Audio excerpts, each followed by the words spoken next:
Tak dobrý den, dnešní video bude zase na přání několika z vás, bude to takzvaná znojemská hovězí pečeně. Takže mám tady hovězí krk, mělo by to být zadní, ale i krk je dobrý. A první, co si udělám, abych to mohl našpikovat, je si takhle nakrájím slaninu, takový špičky nějaký a dám si to do mrazáku, aby mi to zmrzlo, aby se mi to s tím lépe pracovalo. Tak tohle myslím bude stačit, takže to dám do mrazáku a nakrájím si cibuli. Tak cibuli mám tadyhle už nakrájenou. Teď si do kastrolu hodím takhle kousek sádla. No a musím počkat, až se to rozpustí. Tak, teď už tam přidám tu cibulku.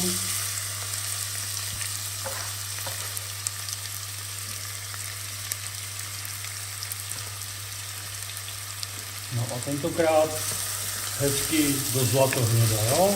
Opět posmažit. Tak.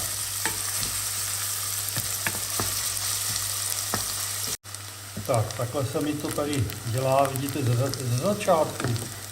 To můžete dělat poměrně zostra.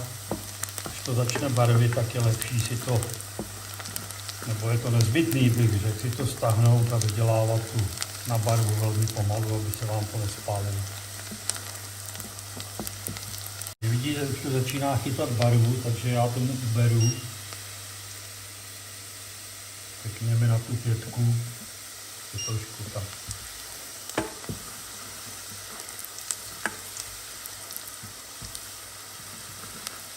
To ještě uberu tak. Klidně na tu trojku to pomaloučku vyděláme. Já myslím, že takhle už to stačí, takže to zaliju. No a půjdu si připravit maso. Tak slanina už je zatuhlá, tak jdeme špikovat. Ještě lepší.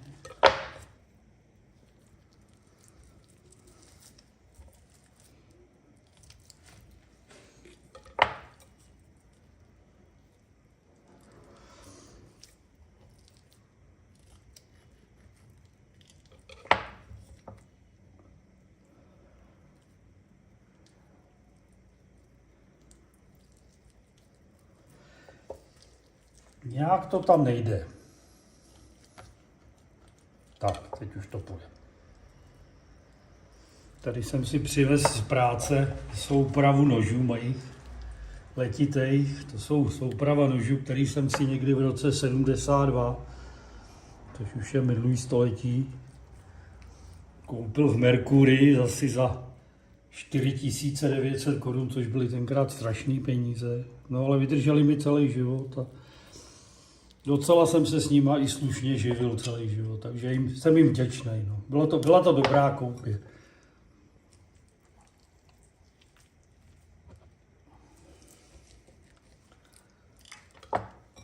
Tak teď to maso osolím pořádně, já to asi vemu rukou, ono to je lepší. By to mělo nějakou chuť. No, teď ho taky opepřím.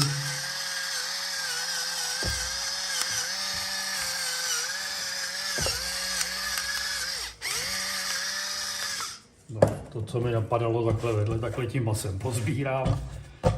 Tak, mám to všechno na tom. No a teď tady mám zase to dilema, že jo. Buď to dám, to maso opeču a dám ho tady do toho základu, anebo si to maso samozřejmě opeču tady v papiňáku, zaleju to a udusím to v papiňáku. Samozřejmě, když to budete dělat, jak říkám, bez toho papiňáku, tak počítejte, já nevím, 2,5 hodiny.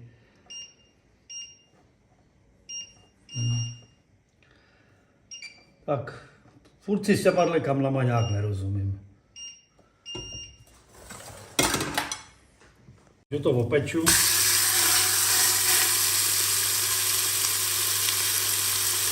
Z jedné strany, z druhé strany a zaliju to tím základem a nechám to tam hodinu v tom papiňáku a pak budeme pokračovat. Tak už to mám opečený, tak to zaleju.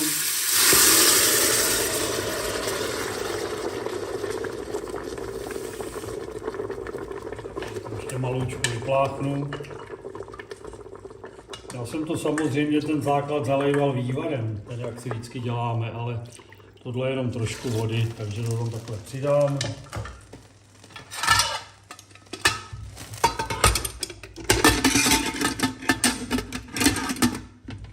Tak zavřu, podívám se na hodiny a za hodinu nashledanou. No a zatímco se mi to tady dělá v tom papiňáku, tak si udělám přípravu. To znamená, že si takhle nakrájím okurky. A takové drobné nudličky.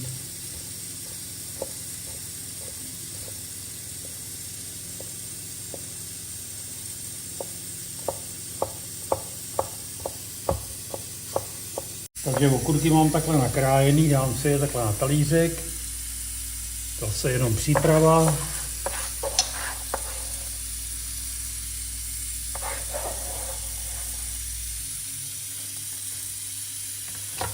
Tak trošku si to tady otřu.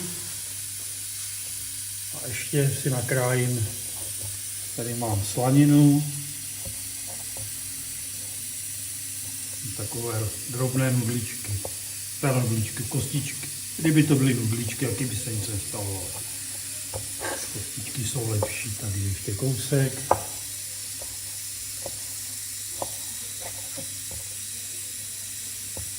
Tak ať to není moc mastný, to asi bude stačit tohle.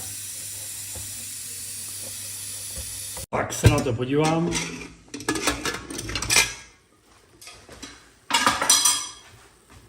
Jo, to by mohlo být dobrý. Takže si to dám takhle trošku na teplo. No a teď to zase z toho papiňáku takhle vyleju tady do kastrolku a musím to nechat vyrestovat. To znamená, že se zbavím veškeré té tekutiny, všechna voda bude pryč a zůstane tam jenom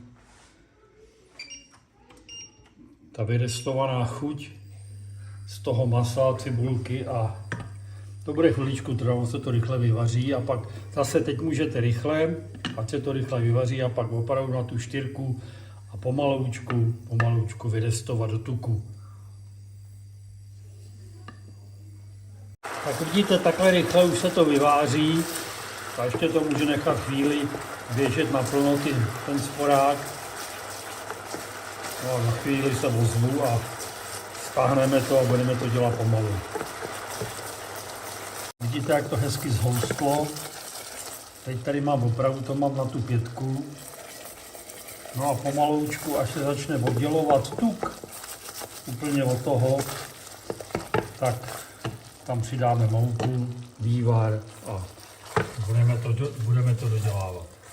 Jo, teď už opravdu pomalu, ať se vám to nespálí.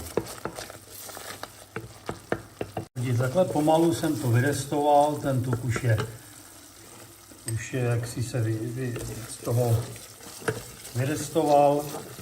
No a teď, protože je nás 5, tak budu dělat ale tentokrát takový menší žičky. 1, 2, 3, 4,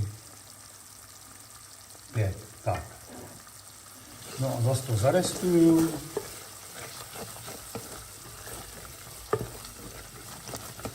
To víte, ta česká kuchyně v tom, že když to chcete mít dobrý, no tak toho trošku práce dá, ale zase, že by to bylo nějak moc pracný, to myslím, že není. Takže takhle jsem to zarestoval, teď tady mám vývar, tak to takhle zaleju. No a nechám to vařit. Někde se píše 20 minut, já jsem u těch 40, 45 si myslím, že by to chtělo, no. No a protože teď se to tady bude vařit a máme chvilku čas, tak si tady připravím tu vložku do té omáčky. Mám tady trošku té slaniny, jak jsem ji nakrájel. Vypadá vedle. No a mám tady nakrájené ty okurky, takže až se ta slanina, nemůžu použít tuhle nabíračku, tuhle vařečku, až se ta slanina vyškvaří, tak tam přidám ty okurky a zase, oni ty okurky pustí šťávu, takže pomalu úplně vyvařit, aby tam žádná tekutina nebyla, protože tím vlastně tomu dáváte tu chuť. Tak, jdeme dál.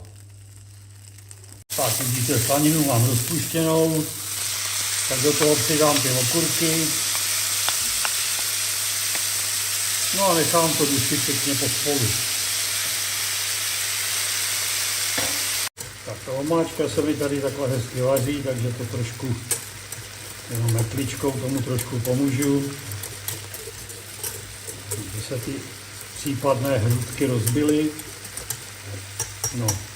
No a nechám to pomalu. Úplně takhle to stačí, žádný velký klokotání. Tak. No tady ještě chvíli, než se mi to všechno vydusí pěkně a pěkně se to spojí.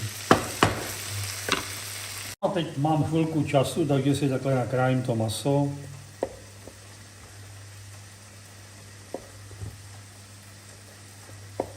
Pěkně na porce, dám to tady do hrnce nebo do hrnečku. Na to potom nacedím tu omáčku, nechám to zabublat, přidám tam ty okurky s tou slaninou a tím už budeme končit.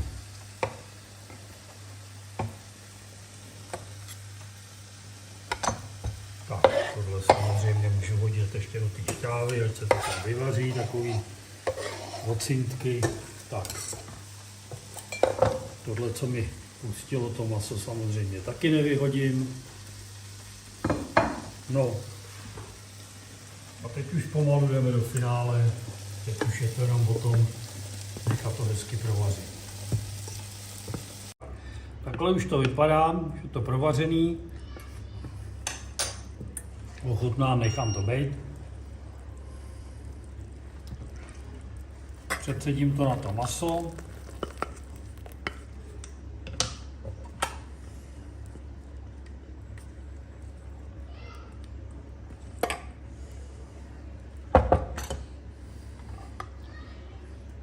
No tam toho moc nebude, jenom ta cibulka.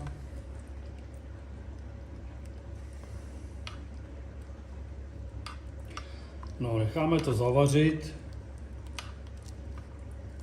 Přidám tam tu vložku těch okurek s tou slaninou. Tak já myslím, že takhle už to stačí. Zase ze spoda. Zaklepu si jako vždycky. Tak.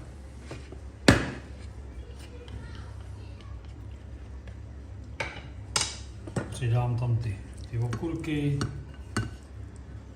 s tou slaninou, nechám to trošku zabublat a budeme nandávat.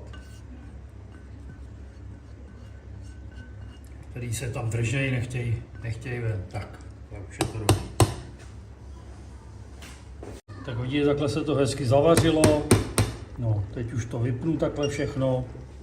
No a budeme nandávat. Já normálně k tomu přílohy nedávám, ale protože tady dneska máme karlovarské knedlíky, takže takhle tam dám jeden, takhle tam dám druhý.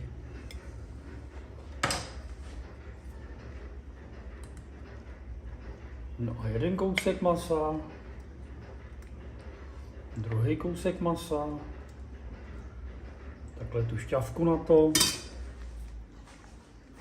Tak jo, znojemská hovězí pečeně, ať vám chutná.